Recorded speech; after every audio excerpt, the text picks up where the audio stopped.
পড়ছিলাম প্রণয়ের গুনগুন, কলমে মুন্নি আক্তার প্রিয়া, পর্ব সংখ্যা 29।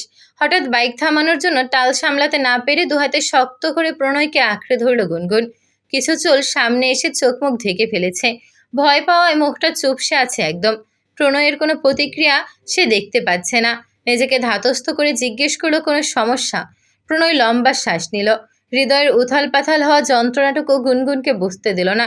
সত্যটা লুকিয়ে বলল, না কিছু না, তুমি ঠিক আছো? ভালো করে ধরে বসো। গুনগুন এবার আগের চেয়েও শক্ত করে প্রণয়কে ধরে বসলো। প্রণয় বাইক চালাচ্ছে, কিন্তু মাথায় ঘুরছে গুনগুনের বলা কথাগুলো। গুনগুন যদি দেশের বাইরে চলে যায় তাহলে তার কি হবে? সে কিভাবে এভাবে থাকবে এখানে? বাড়িতে ফিরে দম আটকে আসছিল প্রণয়ের। হাঁসফাঁস লাগছিল ভীষণ। সে গুনগুনকে কিভাবে নিষেধ করবে বুঝতে পারছে না কিছু। আর গুনগুনই বা কেন এরকম একটা সিদ্ধান্ত নিতে গেল? হাত মুখ ধুয়ে এসে গুনগুন প্রণয়ের উদ্দেশ্য বলল, যান ফ্রেশ হয়ে আসেন, ভাত খাবো। গুনগুন রান্নাঘরে যাচ্ছিল। তরকারি গরম করতে হবে। প্রণয় খাটের এক সাইডে বসেছিল। হঠাৎ উঠে দাঁড়ালো সে। বলল, তোমার বাইরে পড়তে যাওয়াটা কি ম্যান্ডেটারি গুনগুন? গুনগুন দরজা পর্যন্ত গিয়ে থমকে দাঁড়ালো। প্রণয়ের প্রতিক্রিয়া আজ খুব অচেনা লাগছে হঠাৎ করে। কখনো তো সে এই টোনে কথা বলে না ওর সাথে। আজ হঠাৎ কি হলো? ম্রিয়মান কণ্ঠে গুনগুন জানতে চাইল মানে। প্রণয় অস্থির হয়ে সামনে এগিয়ে গেল। গুনগুনের হাত ধরে ভেতরে এনে খাটের উপর বসালো। নিজে বসলো মেঝেতে, গুনগুনের পায়ের কাছে। হাত দুটো গুনগুনের কোলের উপর রেখে বলল, তুমি এই পর্যন্ত যা চেয়েছো আমি তোমাকে দিয়েছি। তোমার ছোট ছোট ইচ্ছেগুলোও পূরণ করেছি, কিন্তু তোমার বাইরের দেশে চলে যাওয়াতে আমার সায় নেই গুনগুন। আমি চাই না তুমি আমাকে ছেড়ে যাও। দেখো, মাস্টার্স করতে চাও করো, আমার কোনো সমস্যা নেই। চাইলে তুমি আরেকটা ডিগ্রি নাও, কিন্তু সেটা দেশেই, আমার কাছে থেকে। দেশের বাইরে যাওয়াটা তো জরুরি নয় বলো? দেশের বাইরে যাওয়া জরুরি নয়, এটা আমার ইচ্ছেও নয়, আমার স্বপ্ন। আপনাকে বলেছিলাম না, আমার মায়ের স্বপ্ন ছিল এটা। আপনি আমার জীবনে আসার অনেক আগে থেকে এই স্বপ্নটা আমি দেখে আসছি। আমি জানি আপনি আমাকে অনেক ভালোবাসেন, তাই বলে তো এই ভালোবাসাকে পুঁজি করে আমার স্বপ্ন আমি বিসর্জন দিতে পারবো না। আমি কি তোমার জন্য এনাফ নই গুনগুন? বাচ্চাদের মতো প্রশ্ন করছেন কেন আপনি? এখানে তুলনার শব্দটা কেন আসছে? আমি পড়তে যাচ্ছি, আর একটা বিয়ে তো আর করতে যাচ্ছি না। মেয়েরা বিয়ের আগে কত স্বপ্নই তো দেখে। সব স্বপ্ন কি পূরণ হয়? সংসারের জন্য, স্বামীর জন্য তারা কত কিছু ছেড়ে আসে। আমি তো তোমাকে সব ছাড়তে বলছি না, শুধু বলছি তুমি দেশের বাইরে যেও না। আমি ওই টাইপের টিপিক্যাল মেয়ে নই প্রণয়। আমার গোল, স্বপ্ন কখনোই শুধু একটা ভালো বউ হওয়া পর্যন্ত সীমাবদ্ধ ছিল না। আমার স্বপ্ন বড়, জেদ প্রখর। এই স্বপ্নটা পূরণের জন্য আমি অনেক পরিশ্রম করেছি, সাফার করেছি। প্রণয়ের চোখ মুখ শক্ত হয়ে উঠল। সে রক্তচক্ষু দ্বারা গুনগুনের দিকে তাকিয়ে বলল, তার মানে তুমি আমাকে ছেড়ে চলে যাবে, এটাই তোমার শেষ কথা? গুনগুন লম্বা শ্বাস নিল। তীক্ষ্ণ দৃষ্টিতে প্রণয়ের ভীত মুখটার দিকে তাকালো সে। গুনগুন জানে, বোঝে প্রণয় ওর জন্য কতটা পাগল, কতটা ভালোবাসে প্রণয়কে সে সব জানে। এবং এটাও বোঝে যে প্রণয়ের ভয়টা আসলে কোথায়। দীর্ঘশ্বাস লুকিয়ে গুনগুন প্রণয়ের হাত ধরে বলল, আপনি একটা ভুল কথা বারবার বলছেন। আপনাকে ছেড়ে চলে যাব বলছেন কেন? আমি আপনাকে ভালোবাসি, আমার স্বামী আপনি। আপনার কথার বিরুদ্ধে, ইচ্ছের বিরুদ্ধে তো আমি যেতে পারবো না, যেতে চাইও না। এবং এটাও চাই না যে আমার ভালোবাসার মানুষটাই আমার ডানা কেটে দিক। বরং আমি সবসময় চাই আপনি আমার ডানা হয়ে আমাকে মুক্ত আকাশে উঠতে দিন, আমার ছায়া হয়ে আমার সাথে থাকুন, পাশে থাকুন। আপনাকে ছেড়ে আমি কোথাও যাব না, আপনাকে নিয়েই যাব। সাথে সাথে হয়তো সম্ভব না, কিছুটা সময় লাগবে। এরপর স্পাউস ভিসায় আপনিও আমার কাছে চলে আসবেন। শুধু অল্প কিছু সময় আমাদের দূরে থাকতে হবে, বুঝেছেন? প্রণয় নিরুত্তর। গুনগুন এবার আলতো করে ওর পোলভ হাতখানা প্রণয়ের গালের উপর রেখে বলল, মা মারা যাওয়ার পর থেকে এই দেশে আমি শান্তভাবে শ্বাস নিতে পারি না। প্রতিটা মুহূর্তে আমার দম আটকে আসতো। তখন থেকে মনে মনে প্রতিজ্ঞা করেছিলাম, এই দেশে আর আমি থাকবো না। মায়ের স্বপ্নকে নিজের স্বপ্নে রূপান্তর করে তখন থেকেই আমি দেশ ছাড়ার প্রস্তুতি নিচ্ছিলাম। এরপর একদিন ভোরের শিশিরের ভেজা কুয়াশা হয়ে আপনি এলেন আমার জীবনে। আমার এলোমেলো জীবনটা আপনার ভালোবাসা দিয়ে গুছিয়ে দিলেন। আস্তে আস্তে রঙিন হতে শুরু করলো সব। আমি আবার বাঁচতে শিখলাম, ভালোবাসতে শিখলাম, কিন্তু তবুও এখানে থাকার দৃঢ়তা আনতে পারিনি। এই দেশ আমার আর ভালো লাগে না। বুক ভার হয়ে আসে, কষ্ট হয়। কোথাও কোনো সেফটি নেই মেয়েদের, স্বস্তি নেই কোথাও। আমি সত্যি চাই না এখানে থাকতে। তার চেয়েও বড় কথা, আমি আমার স্বপ্ন পূরণ করতে চাই। প্লিজ একটু বুঝুন আমায়। প্রণয় নিষ্পলক দৃষ্টিতে গুনগুনের দিকে তাকিয়ে রইল কিছুক্ষণ। এরপর ওর হাতটা ধরে বলল, ঠিক আছে, তুমি যা ভালো বোঝো, ফ্রেশ হয়ে আসছি আমি। গুনগুন ভীষণ খুশি হলো, কিন্তু প্রণয় মোটেও খুশি নয়। সে কেবল গুনগুনকে স্বাভাবিক করতে আপাতত বিষয়টা নিয়ে আর কথা বাড়ায়নি, কিন্তু প্রতিটা সেকেন্ডের সাথে পাল্লা দিয়ে যেভাবে তার ভেতরের অস্থিরতা ক্রমান্বয়ে বাড়ছে, এরপর আর কতক্ষণ সে এই স্বাভাবিকতা বজায় রাখতে পারবে নিজেও জানে না। বিকেলে মাসুদের ফোন এলো। প্রণয় গুনগুনকে নিয়ে শুয়েছিল। প্রণয়ের বুকে ছোট হয়ে ঘুমিয়ে আছে গুনগুন। ঘুম হারাম হয়ে গেছে প্রণয়ের।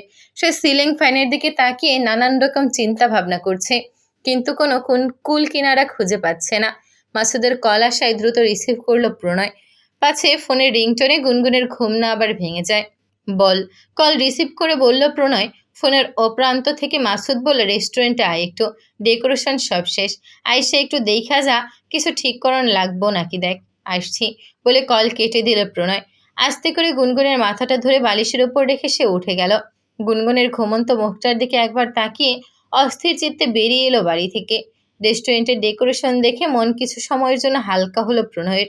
ডেকোরেশনের থিম রেখেছে সূর্যমুখী ফুলের। আর্টিফিশিয়াল সূর্যমুখী ফুল দিয়ে সাজানো হয়েছে। দেয়ালে সূর্যমুখী ফুলের পেন্টিং, প্লেট গ্লাসগুলোও কাস্টমাইজ করে বানানো হয়েছে সূর্যমুখীর থিম রেখে। প্রণয় এ সব কিছু করেছে গুনগুনের খুশি করতে, ওর পছন্দ মতো, যদিও গুনগুন এখনও এটা জানে না। সারপ্রাইজ হিসেবে রেখে দিয়েছে প্রণয়। চারদিক ঘুরে ঘুরে দেখার পর মাসুদ জিজ্ঞেস করলে, কেমন, সব ঠিক আছে? প্রণয় মাথা দোলালো। প্যান্টের দুপকেতে তার হাত ঢোকানো। রেস্টুরেন্টের 3 তলায়, এক পাশে কাছের থাই লাগানো সম্পূর্ণ। এখান থেকে বাইরের ভিউটা খুব সুন্দর দেখা যাচ্ছে। এক পাশে আর্টিফিশিয়াল সূর্যমুখী ফুলের লতাপাতা ঝুলছে। প্রণয় সেদিকে ফিরে তাকিয়ে বলল, সব ঠিক আছে, আলহামদুলিল্লাহ। আগামীকাল তাহলে ওপেন করতেছি আমরা, ইনশাল্লাহ। প্রণয়ের মাঝে কোনো উচ্ছ্বাস নেই, অথচ সেদিনও প্রণয় কতটা খুশি ছিল যখন ওরা সবাই মিলে এই ফ্লোরটা দেখতে এসেছিল, সব কিছু কেনাকাটা করছিল। আর আজ সব কাজ শেষ, অথচ প্রণয়ের মুখে হাসি নেই। কেন, তোর কি কিছু হইছে? জিজ্ঞেস করলো মাসুদ। প্রণয় সদ্বিদ ফিরে পেয়ে বলল, না, কি হবে? মনে হইতাছে মন খারাপ। ঝগড়া করছস গুনগুনের লাগে? আরে না, এমন কিছুই না। তাইলে এত কি ভাবতাছস? কিছু না, বাদ দে। দোকান খুলতে হবে আজ, বাসায় চল। আমি সন্ধ্যায় গুনগুনকে নিয়ে একটু মার্কেটে যাব। তুই দোকান সামলাতে পারবি না? পারম। তুই আইবি না রাতে? আর আসবো, কেনাকাটা করে ওকে বাসায় দিয়ে চলে আসবো। আচ্ছা। আগামীকাল রেস্টুরেন্ট ওপেন করবে বলে গুনগুনের জন্য একটা শাড়ি কিনবে প্রণয়, তাই সন্ধ্যায় ওকে নিয়ে বের হয়েছে। গুনগুন অবশ্য জানে ওরা খেতে যাচ্ছে বাইরে। বাইক শপিং মলের সামনে থামার পর গুনগুন নেমে গেল। প্রণয় বাইক পার্কিং করে হেঁটে হেঁটে আসছিল। দূর থেকে গুনগুনকে দেখে বুকের ভেতরটা হাহাকার করে উঠছে আবার। কালো জর্জেট শাড়ি পরেছে আজ গুনগুন, কালো ব্লাউজ, হাতে কালো কাচের চুড়ি, দু চোখে কাজল। কি সুন্দর লাগছে গুনগুনকে। এই মেয়েটাকে ছাড়া সে এক মুহূর্ত নিজেকে কল্পনা করতে পারে না। গুনগুন যদি সত্যিই চলে যায় তাহলে সে কিভাবে থাকবে? কোনোভাবে যদি সম্ভব হতো তাহলে সত্যিই সে গুনগুনকে বুকের মাঝে লুকিয়ে রাখত। প্রণয় কাছাকাছি চলে আসতে ওকে দেখে হাসলো গুনগুন। চোখ দুটোও হাসছে মেয়েটার। গুনগুন বলল, খাওয়ার কথা বলে শপিং মলে আসলেন কেন? এখানে তো খাবারও পাওয়া যায়। জানি, কিন্তু শুধু খাওয়ার জন্য হলে তো রেস্টুরেন্টেই যেতেন। প্রণয় কথা না বাড়িয়ে বলল, চলো। দুজন পাশাপাশি হাঁটতে হাঁটতে ভেতরে ঢুকলো। গুনগুনের হঠাৎ মনে পড়ল বিকেলে ইশরাত ওকে কল করেছিল। সে উচ্ছ্বাসিত কণ্ঠে বলল, জানেন, আজ না ইশরাত আমাকে কল করেছিল। তারপর? তারপর আর কি, আমাদের অনেকক্ষণ কথা হয়েছে। ও বাড্ডায় থাকে। কাল যে আমাদের রেস্টুরেন্ট ওপেন হবে ওকে বলেছি, দাওয়াত দিয়েছি। ইশরাত বলেছে যে আসবে। মাসুদ ভাইয়াকে কিন্তু এখনো কিছু বলবেন না, কালকে সারপ্রাইজ দিব। দেখব সারপ্রাইজ পেলে তার রিয়াকশন কেমন হয়। কথাগুলো বলতে বলতে গুনগুন খিলখিল করে হাসছে। প্রণয়ের মন ও দৃষ্টি কোনোটাই এখন গুনগুনের দিকে নেই। তার মনোযোগ সামনে একজোড়া অবাক চোখে চাহনিযুক্ত যুবকের দিকে স্থির। ছেলেটা আর কেউ নয়, মাহবুব। মাত্র একবারের জন্য মাহবুবকে দেখলেও প্রণয় সারা জীবন ওর চেহারা মনে রাখবে। তাই আজ দেখা মাত্রই সে চিনে ফেলেছে। মাহবুবও গুনগুনকে দেখেছে, শুধু দেখেছে বললে ভুল হবে। মাহবুব অবাক হয়ে বিস্ময় নিয়ে গুনগুনের দিকে তাকিয়ে আছে। প্রণয় তীক্ষ্ণ দৃষ্টিতে একবার গুনগুনের দিকে তাকালো। গুনগুনের দৃষ্টিও সামনে থাকলেও মনে হচ্ছে ইচ্ছে করেই সে মাহবুবের অস্তিত্ব অস্বীকার করছে। মাহবুব যে ওর সামনেই, এটা যেন গুনগুন দেখতেই পাচ্ছে না।